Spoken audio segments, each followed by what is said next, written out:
ये नफरत की फसल हमारे देश की सरकार ने, उसकी मीडिया ने बोई है, जिसका नतीजा हमने देखा कि किस तरीके से जो है वहां पर गोलियां बरसाई गई। कल हम सब ने देखा कि किस तरीके से मुंबई जयपुर ट्रेन के भीतर एक हमला किया गया, और वो हमला एक उन लोगों, उस व्यक्ति की तरफ से किया गया जिसके ऊपर हमारी सुरक्षा की जिम्मेदारी थी। एक जवान जिसे जिम्मा दिया गया था कि वो रेल में यात्रा करने वाले लोगों की सुरक्षा करेगा, और वही अपनी बंदूक लेकर के उन्हें मारने के लिए निकल पड़ता है। ये कितनी शर्मनाक बात है कि सबसे पहले वो अपने सहकर्मी को गोली मारता है, और उसके बाद चुन चुन करके, चेहरा देख देख करके, दाढ़ी पहचान करके 3 मुसलमान यात्रियों की हत्या करता है। यही वो मुद्दा है जिसको उठाने की जरूरत है, जिसे लगातार कहा जा रहा है कि वो व्यक्ति मेंटली अनस्टेबल है। अगर व्यक्ति मेंटली अनस्टेबल है तो वो ड्यूटी पर क्या कर रहा था? अब मेंटली अनस्टेबल कह करके, मानसिक रोगी कह करके उस व्यक्ति का डिफेंड करना बंद कीजिए। क्या हम लोग ये नहीं मान ले कि हमारी सरकार ने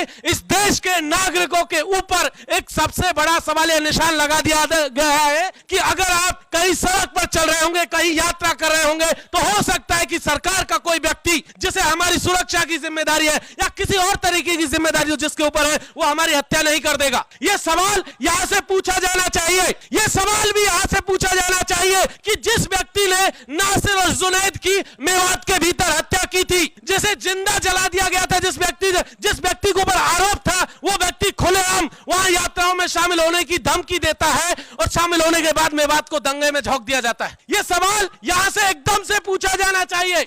लेकिन हम लोग देख रहे हैं कि हमारी सरकार का जो इंटरेस्ट है वो दरअसल मुद्दों में नहीं है, उनका इंटरेस्ट मुद्दों को भटकाने में है। वो कहते हैं कि अगर आप मणिपुर पे सवाल पूछेंगे तो हम दूसरी जगह का भी सवाल पूछेंगे। अरे भाई, किसने रोका है आपको सवाल पूछने से? लेकिन आपकी जवाबदेही भी बनती है कि मणिपुर में जो हुआ उसका जिम्मेदार कौन है, और उसकी जिम्मेदार केंद्र सरकार या वहां की राज्य सरकार क्यों नहीं है? उसके ऊपर यह पूरा जिम्मेदारी क्यों नहीं था कि वो मणिपुर के लोगों की सुरक्षा करती? उसके ऊपर यह सवाल है साथियों। यह मुद्दा है, बहुत अहम है, और वो सवाल है रोजगार का। वो सवाल है इस देश के करोड़ों नौजवानों का। यह एक ऐसा सवाल है जिसे हमारी वर्तमान हुकूमत ने 8 सालों में भुला दिया है। यह एक ऐसा सवाल है जिसके ऊपर हमारी सरकार चुन करके आई थी और एक प्रचंड बहुमत की सरकार बनी थी, और इन्होंने एक वादा किया था कि हम हर साल इस देश के 2 करोड़ नौजवानों को रोजगार देंगे।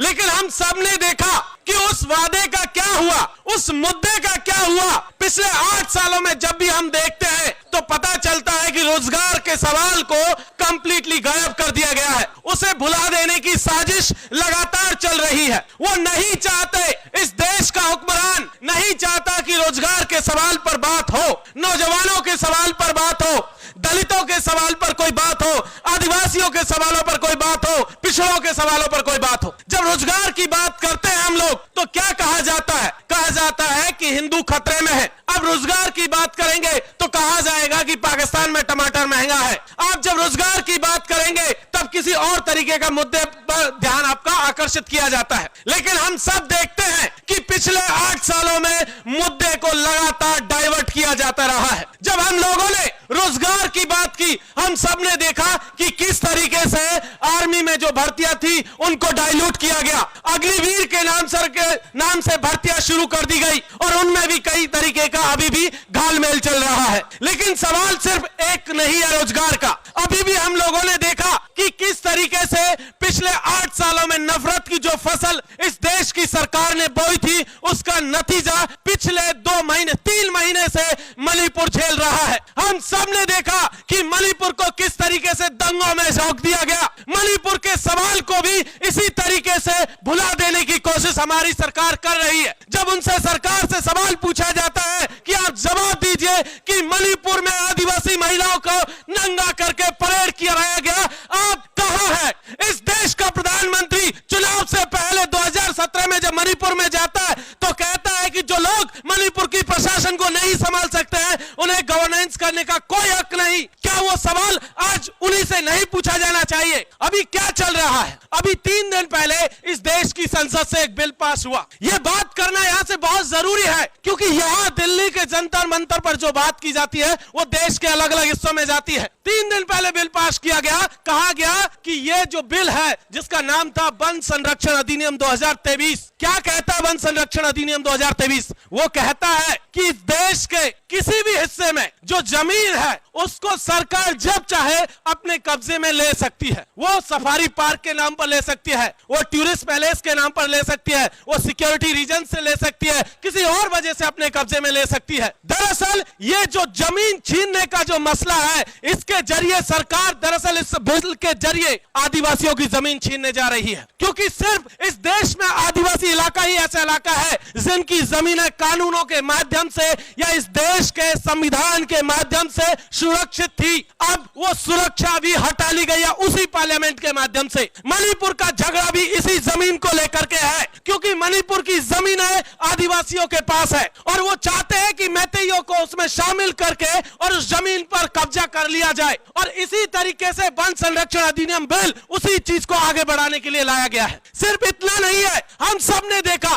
अभी 2 साल पहले जब कोरोना था, एक देश के भीतर एक बड़ा सा स्टैच्यू बनाया गया, स्टैच्यू ऑफ यूनिटी, गुजरात के भीतर, हम सब जानते हैं। लेकिन आप सब लोग देखिए, उन स्टैच्यू ऑफ यूनिटी को बनाने से पहले वहां पर लगभग सैकड़ों आदिवासी गांवों को उजाड़ दिया गया। स्टैच्यू ऑफ यूनिटी पे घूमने के लिए आने वाले लोगों को पार्किंग देने के लिए 12 आदिवासी गांव उजाड़े गए, सिर्फ पार्किंग देने के लिए। इसी तरीके से पिछले साल इसी देश की पार्लियामेंट के भीतर वन्य जीव संरक्षण अधिनियम 2022 पास किया गया था। और क्या कहता है वो कहता है कि हम इस देश के जीव जंतुओं को बचाएंगे, जंगली जानवरों को बचाएंगे। और उस जंगली जानवरों को बचाने के नाम पर इस देश में लगभग 18 जोन ऐसे रिजर्व किए गए, आइडेंटिफाई किए गए हैं जिन्हें वन्य जीव के बचाने के नाम पर छीना जाएगा। 18 जोन, ये कौन से जोन है? ये वही जोन है जिन इलाकों में आदिवासी आज की तारीख में रह रहे हैं। तो साथियों, लगातार इस देश के में हुक्मरानों की तरफ से, इस देश की सरकारों की तरफ से, चाहे वो केंद्र सरकार हो चाहे राज्य सरकार हो,